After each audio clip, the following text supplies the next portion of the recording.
మహాదేవునికే మహిమ కలుగును గాకండి. పరిశుద్ధాత్మ దేవుడు ఎంతగానో ఎంతగానో ఆత్మల రక్షించి భారం కలిగిన మహారాజు, మహాతండ్రి మనల్ని ఎంత అపవాదితో యుద్ధం జరుగుతున్న అపవాది యొక్క క్రియలు ఈ లోకంలో సమస్త చేసుకుంటూ అది చాలా బహు స్పీడ్గా వెళ్ళిపోతూ అందిన వాళ్ళు అందినట్టు చేజిక్కి చేసుకుంటూ అది ఈడ్ చేసుకొని తుడి చేసుకుంటూ వెళ్ళిపోతుంది అనమాట ఈ లోకంలో. అయితే ఈ అపవాది ఎంత భయంకరపు నాశనం అంటే అది ఆది కాలం నుంచి ఆదిలోనే ఎంతగానో సుందరంగా ఎంతో సహవాసంగా ఎంత ఆనందంగా చేసినటువంటి దేవుని యొక్క సహవాసపు మనుషుల్లే గాని ఆ యొక్క వనాన్నే గాని ఆ యొక్క ఈ భూమినే గాని సమస్తంగానే ఆయన కలిగించే ప్రతి మనిషిని గాని అది ఎంత దొంగ నాశనపు పాతాళం అంటే దొంగిలించడమే దాని బతుకు దొంగిలించి దాని యొక్క బుట్టలో దాని యొక్క వలలో వేసుకుంటమే అపవాది యొక్క లక్ష్యం అనమాట. అయితే అది ఎంతగానో అంటే దేవుని యొక్క విధానాన్ని దేవుని యొక్క సంతోషాన్ని దేవుడు ఆనందించడం అనేది కాకుండా దైవ విరోధి ఎంతకంటే ఆయన దుఃఖపడాలి, అనుక్షణం ఆయన బాధపడాలి అని అనుకున్నది. కానీ పుట్టించిన ఆయన, సృష్టించిన ఆయన, నెరవేర్చుచున్న నడిపించుచున్న ఆయన దానికంటే దాన్ని కూడా ఆయనే సృష్టించాడు. ఆయన సృష్టిలో నుంచి వచ్చిన సర్వభూత ప్రపంచపు దేవదూతల సమస్తం కూడా ఆయన సృష్టి కదా. మరి ఆయనకి ఎంత జ్ఞానం, ఆయనకి ఎంత బలము, ఆయనకి ఎంత ఇది ఉండాలి అంటే ఇదేదో కొంచెం ఏడ్పిచ్చేస్తే సృష్టికర్త ఏడ్చేస్తాడు అనుకుంటున్నాడు. అయితే ఆయన ఏం చేస్తున్నాడు, భూమి పుట్టక మునిపే ఆయన యొక్క కవళిలో సమస్తమును డైరీ రాసుకునే నిర్మించి నడిపించి అది ఇలా చేస్తుందని ఆయన ఆ యొక్క భూమి పుట్టక మునిపే ఆయన యొక్క కవలిలో సమస్తం రాసుకొని నిర్మించి నడిపిస్తున్నటువంటి సృష్టికర్త ఆయన డైరీలో ఏం రాసుకుని ఉంటారంట, ఆయన యొక్క జీవ గ్రంథంలో ఆయన యొక్క విధానంలో ఏమి రాసుకుని ఉంటారు.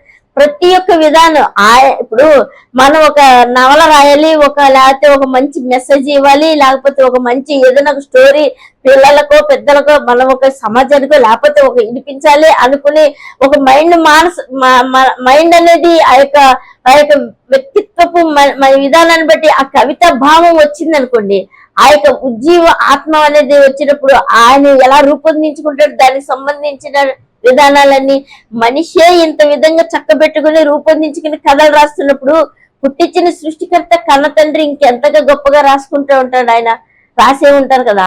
ఆ విధమైనటువంటి నడకలోనే ఆయనకే సమస్తం తెలుసు కాబట్టి ఆయన నిర్మించి నడిపిస్తాడు. కాబట్టి ఇది ఏం చేస్తుందంటే తన పిల్లలతో ఏది చెప్పినా తన పిల్లల కోసం ఏది చేసిన దేవదేవుడి యొక్క విధానాన్ని సమస్తం దొంగిలించడమే దీని బతుకు. దొంగిలించి దాన్ని రీమోడల్ చేసి 3 మోడల్ చేసి దానికి స్ట్రక్చర్ రూపంలో అది నిర్మించుకుంటూ పోతూనే ఉంటది అనమాట.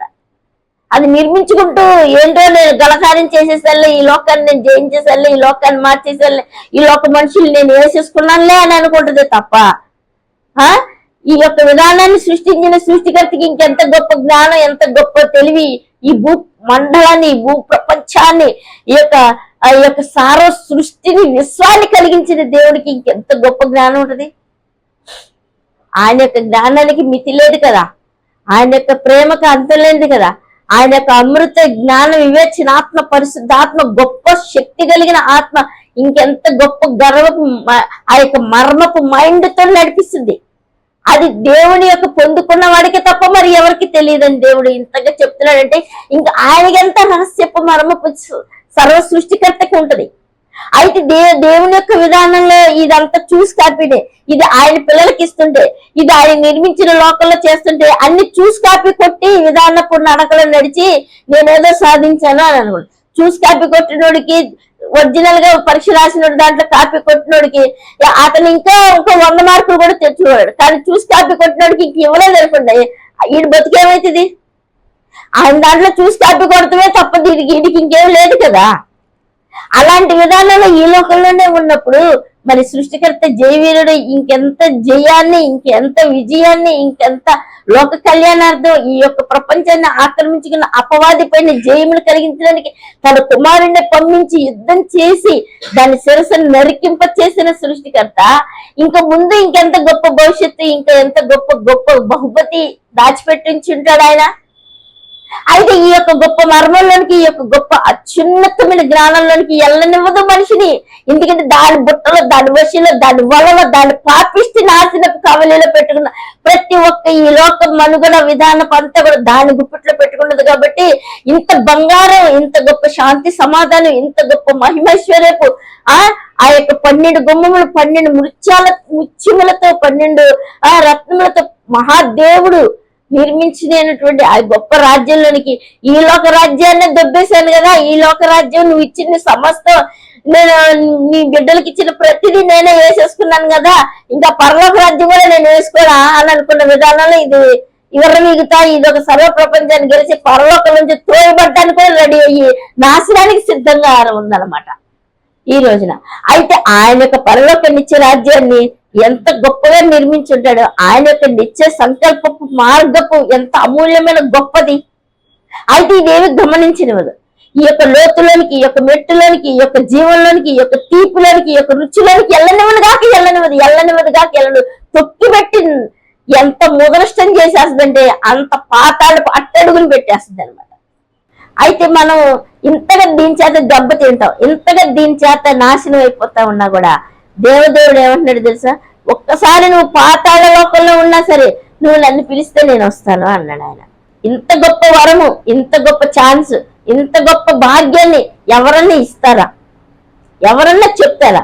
అంటే ఎక్కడ పాతాళంలో ఉన్నా కూడా నువ్వు నన్ను పిలిస్తే నేను వస్తానని అంటే పాతాళ లోక ద్వారాలు కూడా ఏవి కూడా సర్వ సృష్టికర్త ముందు నిలవజాలవు కదా. ఆయన కుమారుడికే అంత గొప్ప వరం ఇచ్చిన ఆయనకి ఇంకెంత గొప్ప శక్తి బలం ఉంటుంది. సముద్రం నిమ్మలమంటే నిమ్మలం అవుతుంది, గాలి సొద్దను కంటే సొద్దను కనిపోయిన సర్వ సృష్టికర్తకి ఇంకా బూదిగంతముల వరకు భూమిని నిర్మించిన ఈ విశ్వాన్ని సృష్టించిన సృష్టికర్తకి ఇంకెంత బలము శక్తి ఉంటుంది. అది ఈ మనిషికి మాత్రం తెలియదు. ఈ మనిషికి మాత్రం ఆయన శక్తి బలాన్ని, ఆయన యొక్క ప్రేమను, ఆయన యొక్క శక్తిని తెల్లవలేదు. అపవాదికి తెలుసు అనమాట ఆయనకి ఎంత బలం ఉంది. అందుకని ఎవరికైనా భయపడదు. ఈ లోకంలో ఎవరికి భయపడదు. ఒక్క దేవుడికే భయపడదు. ఒక్క దేవుడి చేతుల్లో సచ్చి ఉండకూడదు అనమాట. అటువంటి గొప్ప దేవుడిని మనం కూడా కలిగి ఉన్నామంటే ఇట్టి పాతాలకు మోసపు పాపిష్టి దాని అపవిత్ర నరకపు నడకలో నడిపించే దీని బారి నుంచి మనం విడుదల పొందుతాం అనమాట. ఇంత గొప్ప మహిమైశ్వర్యం మన ముందు కళ్ళ ముందుంది. ఇంత మహిమైశ్వర్యం, ఇంత గొప్ప భాగ్యాన్ని ఈ యొక్క బైబిల్ గ్రంథంలో ఆయన మాటతో ఆయన బిడ్డల ద్వారా రాపిచ్చి పెట్టాడంటే ఎంత ప్రేమ! అమృతమూర్తి ఆయన. ఇట్టి అమృతమూర్తిని ఇట్టి అమృతాన్ని అది అసలు తాగనదు. అవసరమైతే ఏర్పరచబడిన వారితో సహా కదిలించేసి అంత గొప్ప భయంకరది అనమాట అది.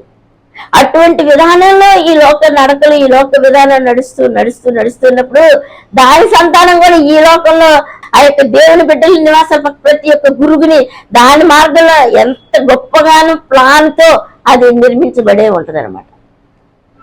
అయితే తెలియనుడు ఈ యొక్క దేవుని యొక్క శక్తి వెలుగు తెలియనోడు, ఆ యొక్క మన్నోన్నతాలు వెలిగించబడిన వాడు ఆ సమాధులని ఎరగక దాని మీద నడుచుకుంటూనే పోతాడు. అయితే దేవదేవుడు ఏం చెప్తున్నాడు?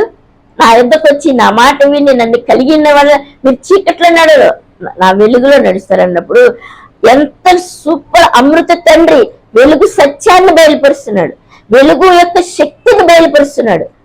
వెలుగు యొక్క మార్గం ఎంత గొప్పది. ఆ వెలుగులో దేవుని పొందుకుంటానికి మార్గం కనబడుతుంది. కాబట్టి ఆ మార్గంలోనికి మీరు వచ్చేయచ్చు అన్న రూపుని ఆయన ఎంత సూక్ష్మంగా తెలుపుతున్నాడు మనకి. ఇట్టిది కదండి జీవించే భాగ్యం, ఇట్టిది కదండి అమృత భాగ్యం, ఇట్టిది కదండి బ్రతికించే భాగ్యం. ఈ లోకంలో ఎంత బంగారం మీద నడిచినా, వెండి మీద కొడుకున్నా, చేసినా, ఎంత సంపాదించుకున్నా ఇది చిన్నదే కదండి. సమస్త సర్వలోక సృష్టికర్త ఏం చేశాడు? అందరికీ ఒకటే. అది ధనికుడైనా దరిద్రుడైనా ఎవడైనా గొప్పవాడైనా ఎవడైనా ఒకటే కదండి గొయ్య. అందరికి సమానమే కదండి ఈ లోక మరణం, సమానమే కదండి ఈ లోక ఆయుష్ చిన్నదే కదా. ఈ చిన్నదానికే నువ్వు ఇంత తృప్తి పడిపోతున్నావు అంటే ఇంకా ఇంతగా ప్లాన్ చేసి సృష్టించిన సృష్టికర్త ఇంకేమిటి పరలోక రాజ్యం కూడా ఉందండి. అది ఇంకెంత గొప్ప ముచ్చిముడితో కట్టించబడినటువంటి ఆ నిత్య రాజ్యాన్ని స్వతంత్రించుకోవడానికి ఈ లోకంలో ఈ చిన్న జీవితంలో నువ్వు నమ్మకంగా ఉంటే, ఈ చిన్న జీవితంలో నిజంగా నువ్వు ప్రేమించి నా యుద్ధకు వస్తే, నా కుమారుడు వచ్చాడని నువ్వు విశ్వసిస్తే, పూర్వకాలంలో అయితే నువ్వు లేవు కదా, ఈ కాలంలో ఉన్నావు కదా, ఈ కాలంలో అన్ని తెలుసు కదా టెక్నాలజీ, నా కుమారుడు కూడా వచ్చాడని నువ్వు విశ్వసిస్తావా? నా కుమారుడు నేను నిజంగా సృష్టికర్తను ఉన్నానని నేను విశ్వసిస్తావా? అయితే ఈ లోక విధానంలో ఏం చేస్తారంటే డబ్బు బలం, ఈ లోక విధానం ఉంది కాబట్టి కష్టం అంటే తెలియదు, దేవుడు అనే మాట కూడా తెలియదు కాబట్టి నువ్వు ఎలాగైనా జీవించవచ్చు. కానీ నువ్వు నిజంగా కళ్ళు తెరిస్తే నీకు బ్రతకగోరువాడు ఎవరన్నా ఉంటే దైవ కుమారుడు ఆయన ఉన్నాడు. ఈ యొక్క ఇచ్చిన జీవితం అపవాది మింగేసిందని నువ్వు ఆ యొక్క నరకపు లోతున్న శిక్షను గమనించి ఆ యొక్క విడుదల నొందాలి అనుకుంటే ఆ యొక్క శిలువ మీద అటువంటి కుడివైపు నుండి దొంగగలే మన యొక్క పాపములు ఒప్పుకుని మన యొక్క విధానంలో వచ్చి ఆయన యొక్క పాదాల చెంతకొచ్చి నిజంగా యోగ్య మనసుతో ప్రేమించి ఆయన యొద్దకు వస్తే క్షమాపణ ఇస్తానన్నాడు. నేడు నువ్వు నాతో పరదేశంలో ఉంటావని అతనికి ఇచ్చిన భాగ్యాన్ని నేడు మనకు కూడా ఏం చేస్తున్నాడు? ఈ అంచె దినాల్లో పరలోక రాజ్యం సమీపించి ఉన్నది, దానిలోనికి మీరు ప్రవేశిస్తారో మీరు నన్ను కలిగి ఉంటాయని చెప్తున్నాడు ఆయన. ఇటువంటిది పొందుకోవాలంటే ఎంత చదువు చదవాలి బైబిల్లో. ఇటువంటిది పొందుకోవాలంటే ఎంత ఆయన ఎరిగి ఉండి ఆయన వెతకి ఆయన పొందుకోవాలి, ఆయన తట్టి ఆయన కలిగి ఉండాలి. మనం ఆయన రుచి చూచి మనం ఎంత తెలుసుకోవాలి కదా. ఈ లోక విధానంలోనే మగ్గిపోతే ఈ లోక విధానాల మధ్య ఈ లోక విధానం దానిలోనే కలిసిపోతాం. ఇది సర్వం సత్యం కదా. కళ్ళు మూసాక ధనవంతుడికి అప్పుడు కనబడింది, ఈ లోకంలో ఏం కనిపించలేదు. అతని సుఖమే అతనికి గొప్ప అయిపోయింది. అయితే ఎప్పుడైతే కళ్ళు మూసాడో అప్పుడు అక్కడ కనిపించింది ఆయనకి. అలాగే ఈ లోక విధప్పుడు నటన కూడా ఏం చేస్తుందంటే లోతు దినాల్లాగా నోవహు దినాల్లాగా జరుగుతున్నప్పుడు ఈ లోకంలో ఏం కనిపించదు, ఈ చిన్న జీవితం అయిపోయాక కనిపిస్తుంది అనమాట. అయితే ఈ లోకంలో ఉన్నప్పుడు క్రీస్తు ప్రభు వారు కేక వేస్తున్నప్పుడు, ప్రేమతో పిలుస్తున్నప్పుడు, అయితే ఈ కేకని ఈ పిలుపుని పావుల్లాంటి అయితే వాళ్ళు మారు మనసులు అందరూ. ఎందుకంటే దేవుని యొక్క కుమారునే కొండ బీటల వరకు తరిమి వాళ్ళే సంఘంలో ముందున్నారు, వాళ్ళే సమాజంలో ముందున్నారు, వాళ్ళే టెక్నాలజీలో అన్నిట్లో వాళ్ళే ముందున్నారు అనమాట. అయితే దేవదేవుని కుమారుని దేవుని యొక్క ఆధిపత్యాన్ని ఒప్పుకోవట్లేదు, దేవుని మాటకు లోపడట్లా కొండ బీటల వరకు ఆయన్ని తరిమి కొడుతున్నారు. అందులో ఎంత మర్మం ఉంటుంది, ఈ లోక అపవాది యొక్క క్రోధం ఎంత ఉంటుంది అనమాట. అయితే ఇవి మనం తెలుసుకోమన్నమాట. అయితే ఒకసారి దేవుడి వాక్యం లోపలికి వెళ్ళండి. దేవుని వాక్యం లోపలికి వెళ్ళిపోతే ఎవరు ముందు వచ్చారు? ఆయన చెప్పాడు, నాకంటే ముందు దొంగలు దోచుకునే వాళ్ళే వస్తారు అని చెప్పాడు అనమాట. అయితే ఇది ఎంత భయంకరమైన శిక్ష, నరకపు లోకం అనమాట. అయితే దేవుడి యొక్క విధానాలకు వచ్చినప్పుడు ఆ యొక్క విధానం మాటని దేవుడి వాక్య విధానాన్ని చదవండి. మత్తయి సువార్త 3:5 చదవండి. ఆ సమయంలో యెరూషలేము వారందరూ యోర్దాను నదీ ప్రాంతంలో అందరూ అతని యొద్దకు వచ్చి తమ పాపములు ఒప్పుకొనుచు యోర్దాను నదిలో అతని చేత బాప్తిసం పొందుచుండేది.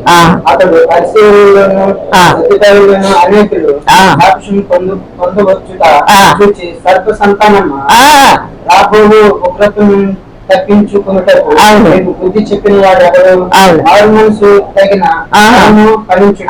అబ్రహాము మాకు తండ్రి అని మీరు చెప్పుకున్న తలంచవచ్చు. దేవుడు ఈ రాయి వలన అబ్రహామునకు పిల్లలను పుట్టింపగలరని మీకు చెప్పుచున్నాను. చూసారు దేవుడి వాక్యాన్ని ఆ యొక్క దేవుని యొక్క ప్రవక్త ఆయన ఈ క్రీస్తు ప్రభువారి యొక్క మార్గం సరళం చేయడానికి వచ్చినటువంటి దేవుని యొక్క బిడ్డ యొక్క దేవుని యొక్క మార్గాన్ని దేవుని యొక్క విధానాన్ని తెలియపరిచినప్పుడు ఆయన ఏం కోటీశ్వరుడు కాదు, లేకపోతే ఆయన లోకాధికారి ఏం కాదు, ఆయన ఒక గొప్ప విధానం కాదు. ఆయన ఒక తోలుని కట్టుకుని ఆ యొక్క అడవి మిడతలు తినేటువంటి అరణ్యంలో దేవుని యొక్క శబ్దాన్ని దేవుని యొక్క మాటను ప్రచురించే ఆ యొక్క గొప్ప దేవుని యొక్క విధానపు బిడ్డ అనమాట. అయితే మనమైతే అటువంటి జీవితం జీవించగలమా? అయితే దేవుని ఏర్పాట్లో ఉన్నాడు కాబట్టి, దేవుని కొరకు నిలబడుతున్నాడు కాబట్టి ఆ యొక్క రాళ్లతో కొట్టి చంపేస్తున్నటువంటి స్టెఫనుకి మనమైతే ఒక రాయి దెబ్బ ఒక చెంప దెబ్బ కొడితే బొమ్మలు 10 దెబ్బలు 100 కొట్టేసుకుంటాం. ఈ లోక బలం ఈ లోకం ఉన్న తర్వాత అది 100-200 కొట్టేసినా మనమేమో అవలేము, లేచిలేము, అందించాలి. ఈ లోక విధానం ఇది కదండి. అయితే ఆయన విధానంలో ఆ యొక్క దేవుని ఆత్మ కలిగిన ఉన్నాయని కాబట్టి ఈ లోక విధానం ఆయనకి ఏం తెలియట్లా. ఆయన ఎలా ఉన్నాడు? దేవుని స్వరం, దేవుని యొక్క మార్గాన్ని సవాలం చేయొచ్చు, దేవుని కంటే ముందు వచ్చిన దేవుని దూతగా పనిచేస్తున్నాడు కాబట్టి ఆయన యొక్క మార్గాలు ఉన్నాడు కాబట్టి ఆయనకి ఏమున్నా ఏం లేదో ఏంటందని ఎలా ఉన్నానని అది ఈ లోక సవలంపులు కాదు ఆయన. అయితే దేవుని యొక్క శక్తి అంత మర్మపు గోప్యంగా అంత గొప్ప భాగ్యంగా వెలుగులోని ఆయన యొక్క మార్గం, ఆయన యొక్క దేవుని యొక్క కుమారుడి యొక్క మార్గం సరళం చేయడానికి ఆయన యోర్దాను నదికి వచ్చి ఆయన యొక్క తపోస్థానం దేవుని యొక్క మార్గాన్ని ఇస్తానికి, ఆయన దేవుని మార్గంలోకి నడిపిస్తానికి, ఆయన యొక్క దేవుని యొక్క మాటలు చెప్పడానికి వచ్చినప్పుడు అనేక మంది ఆయన మార్గంలోకి రావడానికి ఆ యొక్క సద్దుకైలు పరిసయ్యులు వాళ్ళు వస్తున్నారు. సద్దుకైలు పరిసయ్యులు వస్తున్నారు. సద్దుకైలు పరిశీలు వస్తున్నారు కానీ యెరూషలేము ప్రజలు లేరండి. యెరూషలేములో సద్దుకైలు పరిశీలు అంటే ఎవరు? దేవాలయంలో ఉండేవాళ్ళు. వాళ్ళకి ఏం తెలియదండి దేవుడి గురించి. దేవాలయంలో ఉన్న వాడికి ఇది ఏం తెలియదండి. కొబ్బరికాయ తెలీదా, తొక్క తెలీదా, తోలు తెలీదా, వాళ్ళకి ఏం తెలీదు. అన్ని తెలిసింది కదా దేవాలయంలో పనిచేసేవాడికి. ఏంటి దేవాలయం బయట ఉన్న వాళ్ళకైతే ఏం తెలియదు. ఎవరే ఎలా కొడుకునే రాయరా ఎలా చేసిన చెప్తేనే తప్ప ఏం తెలియదని ఈ లోక విధానం కదా. మరి సద్దుకైలు పరిశీలి దేవాలయంలో ఉన్న వాళ్ళు వచ్చి బాప్తిసం తీసేసుకుంటున్నారంటే అంతకు ముందు మరి ఎలా ఉంటున్నారు వాళ్ళు దేవాలయంలో? అంతకు ముందు ఎలా ఉంటున్నారు దేవాలయంలో?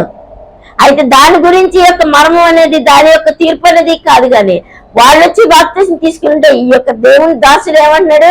సర్ప సంతానమా, సర్ప సంతానమా, రాబో ఉగ్రత నుంచి తప్పించుకుంటే మీకు బుద్ధి చెప్పుడే ఎవడో అని అడుగుతున్నాడు ఆయన. ఈయనకి ఎవరు కనిపించారు? తీసుకునే బాప్తిసం ఎవరు? సద్దుకైలు పరిసయ్యులు. అయితే వాళ్ళు మనుషులు అనుకుని, వాళ్ళు లోక పెద్దలు అనుకుని తపోస్థానాన్ని తీసుకోవడానికి వచ్చేసి దానికి ఇస్తున్నానికి ఏమైనా ఎలా కనిపించారు? వాళ్ళు సర్ప సంతానంలా కనిపించారు. అయితే ఈ లోక విధానపు తీర్పు, ఈ లోక విధానపు నటన, ఈ లోక విధానపు ఈ లోకాధికారి ఒక మనిషి రూపంలో వచ్చేసి ధర్మ కార్యాలు ఆడి చేతుల్లో పెట్టేసుకుని అల్లే వాడే వచ్చేసి దేవుని యొక్క ఆదిలోనే మింగేసింది కాకుండా యోహాను గారు వచ్చి బాప్తిసిస్తున్నా కూడా వాడే ముందు ఉంటున్నాడు అనమాట. ఈ అప్పవాదే, ఈ మోసగాడు, ఈ అబద్ధికుడే ముందుండి ఏం చేస్తున్నాడు? తపోస్థానాన్ని తీసుకొస్తున్నాడు. అంటే అది ఎందుకు విత్తనం అవుతుంది? ఒక మనిషి పుట్టాడు అనుకోండి, ఒక మనిషి అయితే ఒక మనిషి అంటాడు, ఒక జంతువు అయితే ఒక జంతువు అనేది కదా ఈ లోక విధానం తేడా, ఈ లోక విధానంలో సృష్టి. అలాగే ఈ లోక విధానంలో ఒక జంతువుకి విత్తనం అంటే ఏం తెలుస్తుంది? అయితే ఒక మనిషికి అయితే విత్తనం తెలుసు, ఒక మనిషికి అయితే అమ్మ తెలుసు, నాన్న తెలుసు. అలాగే ఈయనేమన్నాడు? సర్ప సంతానమా, రాబో ఉగ్రతను తప్పించుకుంటే మీకు బుద్ధి చెప్పినవాడు ఎవడా అని ఈయన కేకలు పెడుతున్నాడంటే ఎవరు వచ్చేస్తున్నారు ముందు? ఆయన. అందుకని ఏమన్నా నాకంటే ముందు దొంగలు దోచుకునే వాళ్ళే వస్తారని ఈ విధమైన వాళ్ళే ఈ యొక్క సద్దుకైలు పరిశీలు శాస్త్రులు లాస్ట్కి ఆయన్ని దైవ కుమారుని సిలువ వేసి దుష్టులు తప్ప చెప్పే భయంకరమైన వాళ్ళు ముందు వచ్చేస్తున్నారు దేవుని మార్గంలో. అయితే ఆడేమనుకుంటున్నాడు? అపవాది ఏమనుకుంటున్నాడు? దేవుని యొక్క మార్గాన్ని మనమే దొంగిలించేస్తే, దేవుని యొక్క లోకాన్ని దొంగిలించేసాం, దేవుని యొక్క మనుషుల్ని దొంగిలించేసాం, దేవుని యొక్క ధర్మకార్యాలు, దేవుని యొక్క జీవాన్ని, దేవుని యొక్క మార్గాన్ని, దేవుని యొక్క విధానాన్ని కూడా మనం తప్పస్థానం తీసేసుకుంటే క్షమించబడిపోతాం, అది కూడా దెబ్బేసేయాలనుకుని వచ్చేస్తున్నాడు అనమాట వాడు. అయితే ఎంతమంది ఎన్ని విధాలుగా అయితే దేవుని యొక్క విధానంలో మోసపోయి ఉంటారు, ఎంత విధానంగా ఉంటారు. ఈ పాప క్షమాపణ అనేది లేకుండా వచ్చేసి తీసుకుంటుంటే ఆయన దేనితో పోలుస్తున్నాడు? సర్ప సంతానంతో పోలుస్తున్నాడు అనమాట. అయితే ఈ లోక విధానంలో కూడా మనం కూడా ఈ లోకంలో బతికేస్తున్నాం, వీడు మాకు బంధువులే, వాడు మాకు విధానమే, మేము వాళ్ళమే, వాళ్ళు మేమే అనుకునే విధానంలో మనం విర్రవీగి నడుస్తున్నాం అనుకో, ఏమొచ్చేస్తుంది? ఆ రాజ్యంలో సద్దుకైలు పరిశీలనలోకి ఏమొచ్చేసింది? అపవాది దుష్ట పావులు వచ్చేసింది. మళ్ళీ అది దైవ కార్యాల్లో దేవుని మందిరాల్లో ఉండేవాళ్ళు. అయితే నడిపించేది, జరిపించేది, వచ్చేసి దొంగిలించేవాడు ఎవడు? ఘట సర్పాలు అనమాట. అయితే ఆ యొక్క దైవజనుడు ఏమంటున్నాడు? సర్ప సంతానం అని పేరు పెట్టాడు. అంటే వాళ్ళు ఎంత దొంగలని ఆయనకు కనబడిపోయింది. ఇంత కనబడిపోవాలంటే దేవుని వెలుగు ఆయనకి కలిగి ఉండాలి. దేవుని మార్గంలో ఆయన ముద్రించబడితేనే కదా, దేవుని కవలిలో ఆయన గురించి రాయబడి ఉంటేనే కదా, ఆయన వస్తేనే కదా కనబడేది. పక్కనున్న మనుషులు ఏమనుకుంటారు? ఈ సద్దుకైలు మనుషులు రా బాబోయ్, అమ్మో ఈయన పరిశీలి మనుషులు రా బాబోయ్ అని అనుకుంటారు. కానీ దైవజనుడికి ఏం కనిపిస్తుంది? వాళ్ళొక సర్పాల్లా కనిపిస్తున్నప్పుడు వెంటనే ఆయన ఏం చేస్తాడు? గొడ్డలి చెట్టు దగ్గర నరికి వేయబడతారు మంచి ఫలాలు ఫలించకపోతే అని ఇంతగా గొప్పగా మాట్లాడుతాడంటే మరి ఎంతగా సర్వసత్యపు మర్మం ఉంటుంది. అయితే దాని విషయం తెలుసుకోలేకుండా అన్నిట్లాగే దూరిపోవాలనుకుంటే అక్కడ ఆయన అంతగా కేకలు పెడతాడు అనమాట. ఈ రోజున కూడా మనం ఏదో తెలుసు, మనం అన్ని పిచ్చుకున్నాం, మనకు అన్ని ఉన్నాయి, మనకేం పర్వాలేదు, మనకు 100 మంది 10 మంది 50 మంది మనం అనుకుంటే మాత్రం దేవునికి సమస్తం తెలుసు. దేవుని వాక్యం ఏమంటుంది? ఇక దుష్టుడు ఎంతగానో విర్రవీగుడు, ఎంతగానో ధనవంతుడు 100కి 200 కోట్లు సంపాదించుకున్న వాడు ఎక్కడ పోయాడు? అక్కడికే పోయాడు. ఏమీ లేనివాడు కూడా చచ్చిపోతే ఎక్కడికి వెళ్ళిపోయారు? దేవుని పాద సన్నిధికి వెళ్ళి. వీళ్ళిద్దరి మధ్యలో ఏముంది? దేవుని కలిగి ఉన్నవాడు దేవుని సన్నిధికి నిలబడి, ఈ లోకాన్ని సంపాదించుకున్నవాడు ఈ లోక విధానాలకి వెళ్ళిపోయాడు తేలబడుతుంది అనమాట. అలా విధంగా మన దేవుని మార్గంలో కలిగి దేవుని విధానంలో కలిగి ఉన్నాడు. దుష్టుడి విధానంలో కలిగి ఉంటే మనం ఎవరమో అనేది తెలియపరచబడుతుంది దేవుడికి. వాళ్ళకి దేవుడు వాక్కు రాదు, వాళ్ళకి దేవుడి విత్తనం దొరకదు, వాళ్ళకి జీవజలం దొరకదు. సర్ప సంతానమా, రాబో ఉగ్రత నుంచి తప్పించి వాడు ఎవడు మిమ్మల్ని అని ఇంకా హెచ్చరిస్తున్నాడంటే, రేపు ఇంకా దేవుడు ఏం చేస్తాడు? శిలువయాగంలో వాడిని నరికి వేస్తాడు. నరికి వేసేసాడు ఆయన, కల్వరి నాథుడు, దైవ కుమారుడు. దేవుడి వాక్యం మరి ఒకసారి చదవండి. మత్తయి సువార్త 3:10 ఒకసారి చదవండి. ఇప్పుడే చెట్ల వేళ్ళ వచ్చబడి కనుక మంచి ఫలము ఫలింపని చెట్టును నరకబడి అగ్నిలో వేయబడి మారు మనసు నిమిత్తము నేను నీళ్ళలో మీకు బాప్తిస్మం ఇచ్చాను. అయితే నా వెనుక వచ్చుచున్నవాడు ఆయన పరిశుద్ధాత్మలను ఆయన చేట ఆయన చేతిలో ఉన్నది. ఆయన తన కళ్ళము బాగుగా శుభ్రం చేసి కొట్టులో పోసి ఆరని అగ్నితో కొట్టును కాల్చి. చూసారండి, దేవుని క్రియలు జరిగించకుండా దేవుని విధానంలో ఈ లోకంలో మనం ముందున్నామని అనుకున్న వాళ్ళందరికీ ఈ యొక్క విధానపు పనులు చాట ఆయన చేతిలో ఉంది, చెరిగేస్తాడంట ఆయన. ఈ లోక సర్వాధికారి చేతిలో ఉంది, ఆయన ఏళ్ళతో నడవలసిందే కానీ సమస్తం ఈ లోక అపవాదితో కాదు. ఈ లోక అపవాదం అందరిని మింగేస్తాడు, కానీ వాడంతా కూడా వాడు కల్వరి శిలువలో ఏం చేశాడు? వాడిని ఈ మాత్రం గద్దించాడు ఈ యొక్క భక్తుడు. బుద్ధి చెప్పువాడు ఎవడు మీకు రాబో ఉగ్రత నుంచి తప్పించుకోవడానికి అన్నాడు ఈయన. అయితే కల్వరి నాథుడు ఏం చేశాడు? కల్వరిలో ప్రాణం పెట్టి పాతాళానికి అన్ని ముక్కలు చేసి తలకే నరికేస్తుంది. సర్వశ్రేష్ఠకర్త తీర్పు చూశారు, ఎంత పర్మనెంట్ గా ఇచ్చేసాడు. వాడికి బతికేదానం లేకుండా చంపి ముక్కలు చేసి అక్కడ పెట్టాడు ఆయన. అయితే ఆయన ఏం చెప్తాడు? చాట ఆయన చేతిలో ఉన్నది అంటాడు. రాజ్యంగా మన విధానంగా మనం మారు మనసులు ఎందుకుండా దేవుడి మాట వినకుండా మన ఇష్టం వచ్చినట్టు మన అధికారంతో ఉన్నామా, అది దుష్ట అపవాది అధికారం అయితే ఆయన ఏం చేస్తాడు? చెరిగేస్తాను అంటున్నాడు. చెరిగేస్తాను చాటతో అని అంటున్నాడు ఆయన. మంచి వాటిని ఎక్కడ దాస్తాను? కొట్లు దాస్తాను. చెడు ఎక్కడికి పోతుంది? లోకంలో పడిపోతుంది. లోకం తర్వాత ఏమైపోతుంది? ఎవరు చెప్పకముండానే లోకం ఏమైతుంది? ఎవరికి వాళ్ళ చేతులతోనే ఈ లోకాన్ని పంచిభూతాలు మిక్కటమైన వేండ్రంతో లయమైపోతాయని ఆ ఇంకో భక్తుడికి కూడా ఈ లోక అంతాన్ని ఈ లోక విధానాన్ని చూపించాడంటే దేవుని యొక్క మార్గం, దేవుని యొక్క మాట, దేవుని యొక్క తీర్పు ఎంత గొప్ప ఘాట్ అయి ఉన్నదో చూడండి. అయితే మనం దేవుని మాట విని దేవుని ఆజ్ఞలోనికి వచ్చి దేవుని విధానం కలిగి దేవుని భయభక్తులు కలిగి ఆయన వాక్యంగా ఫలించడానికి నిష్కపటమైన నిందారైతే ప్రేమతో వస్తే నువ్వెవడు అనేది ఆయనకి తెలుసు. నువ్వు ఆయన బిడ్డవే అయినట్టయితే, నువ్వు నిజంగా యథార్థ మనిషితో మానవత్వంతో ఆయన పాదాల చెందుకొచ్చి ఆయనకి విధేయులే ఆయన పక్షాన్ని ఉన్నవాడు అయితే నీకు ఆయన కుమారుడిగా చేసుకుంటానికి అధికారం ఇస్తాడు. లేదు, నువ్వు పాము తనక 2 విధాలుగా ఉన్నట్టుగా ఉండి లోపల ఒకటి పైన ఒకటి చెప్పుకోవచ్చు. లోపల ఎవడం చేయం కదా మనిషిలో, లోపల విధానం లోపల ఉండదు, ఎవడో చూడలే అనుకుంటాం కానీ మనం. కానీ దేవుడు ఏం చేస్తాడు? వాటిని ఏటితో పోలిస్తున్నాడు? ఈ లోక జంతువులతో పోలిస్తున్నాడు. కాబట్టి తీర్పు ఎంత భయంకరంగా ఆరని అగ్ని అని చెప్తున్నాడు అనమాట.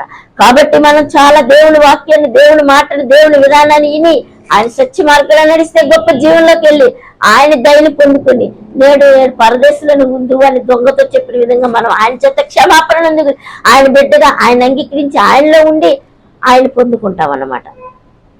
అయితే దేవుడు ఇంకో విధానంలో ఇంకో ఆయన సత్య స్వరూపుడు రానే వచ్చాడు. కాబట్టి ఆయన మార్గాన్ని ఆయన విధాన్ని వాక్యంలో చదవండి. మత్తయి సువార్త 3:15 చదవండి. యేసు ఇప్పటికి కానిమ్ము నీతి యావత్తు ఇలాగు నెరవేర్చుట మనకు తగి ఉన్నదని అతనికి ఉత్తరమిచ్చును గనుక అతడు ఇలాగు కానిచ్చును. యేసు బాప్తిసం పొందిన వెంటనే నీళ్లలో నుండి ఒడ్డునకు వచ్చును. ఇదిగో ఆకాశం తెరవబడిను, దేవుని ఆత్మ పావురం వలె దిగి తన మీదకి వచ్చుట చూచెను. మరియు ఇదిగో ఈయనే నా ప్రియ కుమారుడు, ఈయన యందు నేను ఆనందించున్నానని ఒక శబ్దము ఆకాశము నుండి వచ్చెను. ఆమేన్. చూసారండి 2 సంఘటనలు ఎలా తెలియపరచబడుతుందో చూసారండి.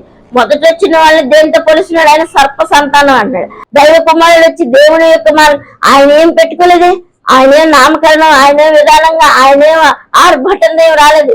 సాధారణంగానే ఆయన కూడా వచ్చి నాకు కూడా తప్పొస్తాను విన్నప్పుడు ఈయనకి ఆయన ఎలా కనిపిస్తున్నాడు? దేవుని పాపం మోసుకున్నప్పుడు దేవుని గొర్రె పిల్లగా కనిపిస్తున్నాడు, దేవుని బిడ్డగా, దేవుని అగ్ని స్వరూపుడు, దేవుని యొక్క పరమ పురివాసుడు కుమారుడుగా కనిపిస్తాడంటే ఎంత గొప్ప సత్య స్వరూపుడు, ఎంత గొప్ప నిత్య భాగ్యపు అగ్ని కన్నులు కలిగినవి దేవుడు నిజంగానే దేవుడు దుష్టత్వాన్ని చూస్తున్నాడు, ఈ లోకంలో జరిగేది చూస్తున్నాడు, దేవుడు కుమారుణ్ణి కూడా చూపిస్తున్నాడు అనమాట. ఆయన ఇట్టి దేవుని రెండు మార్గాల్లో మన దేవుని కుమారుని వల్ల నీతి నిమిత్తం ఆయన చేత మనం ఆయన కలిగి ఉండి ఆయన చేత మనం అగ్ని బాప్తిస్మంలో కాల్చిబడి పరిశుద్ధులమై నిజంగా నిందారహితంగా ఆయనలోకి వెళ్తే జీవంలోకి వెళ్తాం. ఆయన కుమారుని మాట ఇంటే మనం ఆయన సత్యంలోకి వెళ్తాం. లోక బలం ఇంత ఉంది, లోక మనుషులు అంత ఉంది, లోకంలో ఇంత బాగా ఉంది ఈయన, కానీ ఈ లోక మనుషుల వైపు వెళ్తే ఈ లోక విధానంలోకి వెళ్తే ఘట సర్పంలోకి వెళ్తాం అనమాట.